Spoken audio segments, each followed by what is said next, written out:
Hello students, welcome to AK classes. My name is Akashkohli. In this video, there are four different maps, and this is a practice test for you all. Good luck.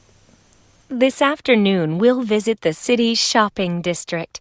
Several blocks in the area are closed to car traffic, and I know you'll enjoy walking around there. I'd like to give you an overview of the district now, since you'll be on your own once we get there. You'll see on this map here that the shopping district consists of two streets, Pear Street, which runs north and south, and Cherry Street, which crosses Pear Street right here. Let's start our tour here on Pear Street, where the star is. This star marks the Harbor View bookstore. It's very popular among locals as well as tourists. You can buy a range of books of local interest, as well as a variety of magazines and newspapers. It's directly across the street from the city library, which is also worth a visit.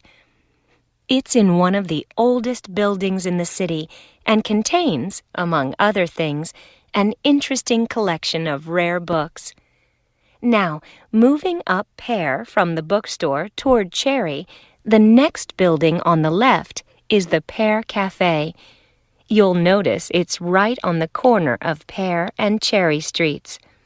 It's a great place to relax while enjoying a delicious cup of coffee or tea. You can talk with friends or read quietly. They have a variety of books and magazines available. From the windows of the cafe, you can look right across Cherry Street for a lovely view of city gardens. It's a rather small garden, but it contains a variety of exotic plants and flowers. Let's leave the cafe and cross Pear Street. On the opposite corner, we're at Caldwell's clothing store, which you might also want to visit. They sell both men's and women's fashions from countries around the world. Continuing down Cherry Street, the next building on the right after Caldwell's is the souvenir shop. Stop in here to get maps and books about the local area, as well as t-shirts and postcards with pictures of the city. Now, we cross Cherry Street and we're at the Art Gallery, one building down from the corner. Here you can see, and of course purchase, many fine paintings and sculptures by local artists. Let's keep going down Cherry Street toward the harbor. On the left, right after the gallery, is Harbor Park. It's a lovely place, and it's certainly worth spending some time.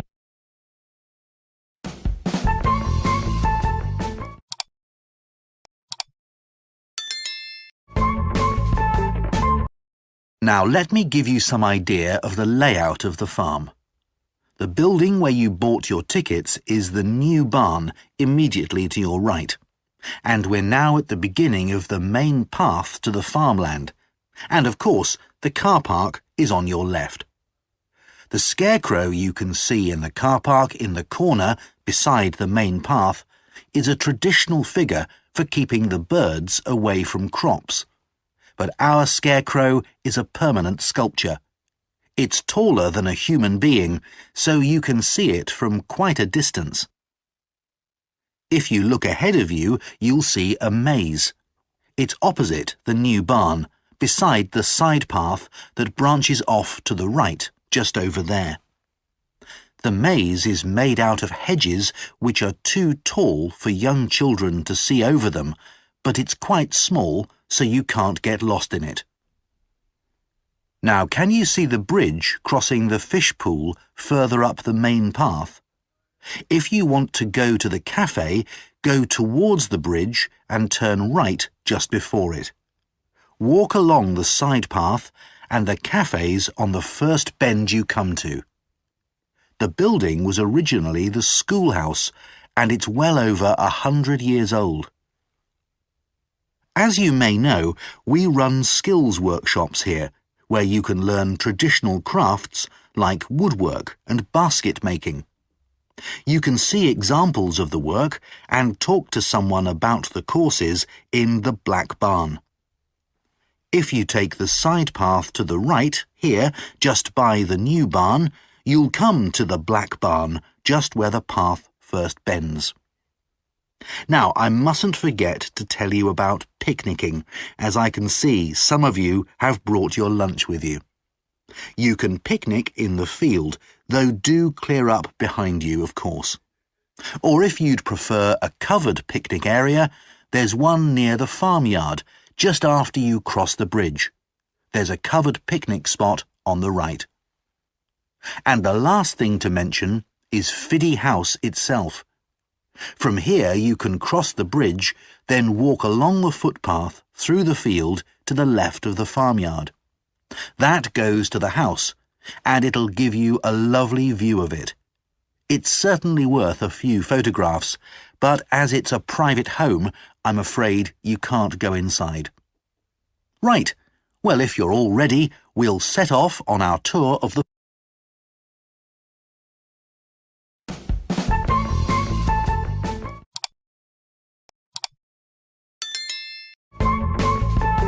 Welcome to the Selmore Public Library, which has just been reopened after major refurbishment.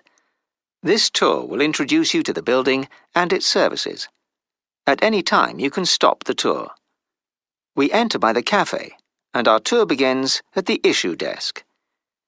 If you stand between the information desk and the issue desk and look at the opposite wall, you will see shelves of books in the left-hand corner.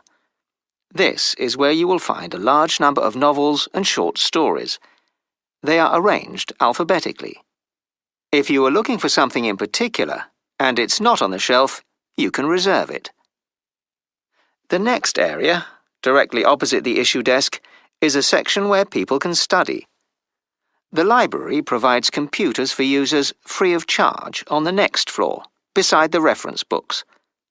But this area is for people to use their own laptops. You should ask for the internet passcode at the information desk. In the right-hand corner of this floor, there is a cafe. A selection of daily newspapers is always available there, but you can also take magazines into the cafe to read while you have a drink. You will find these on the racks to the left of the cafe, and there is a large selection. They are for reference only and cannot be borrowed, but you are welcome to photocopy any articles of interest. We ask you to return them when you have finished. You are not allowed to take fiction or any other books from the shelves into the cafe. Next to the cafe is the exit door leading to the stairs and escalator to the other floors. The largest collection of books in the library is fiction, and the next largest is non-fiction, which is in the corner of this floor opposite the cafe. These can all be borrowed, as opposed to the reference books on the next floor, most of which cannot be taken out of the library, but they can be photocopied. There are several photocopiers available for this purpose downstairs in the basement. To one side of the issue desk is a door leading onto a gallery. This was added to the library as a public space where talks are given once a week on a Saturday by visiting authors of both fiction and non-fiction. It also houses the biography section. There are notices advertising the talks in the study area.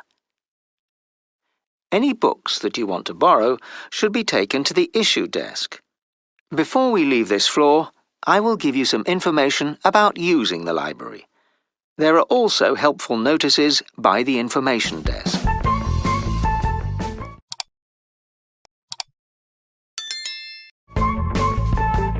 Okay, let me tell you about some of the changes that have been made and some things that have been retained.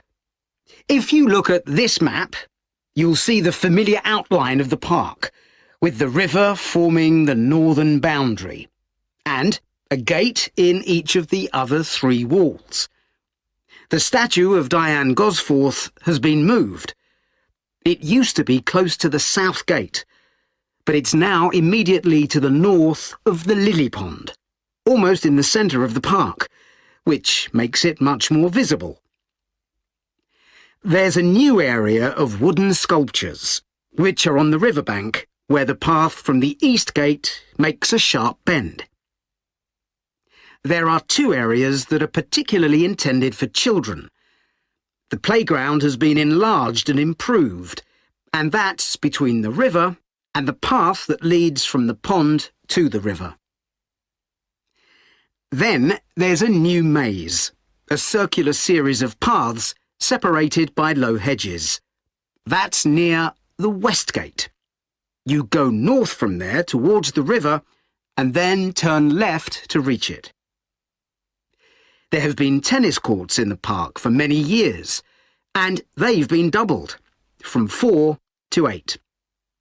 They're still in the southwest corner of the park, where there's a right-angle bend in the path. Something else I'd like to mention is the new fitness area. This is right next to the lily pond on the same side as the west gate.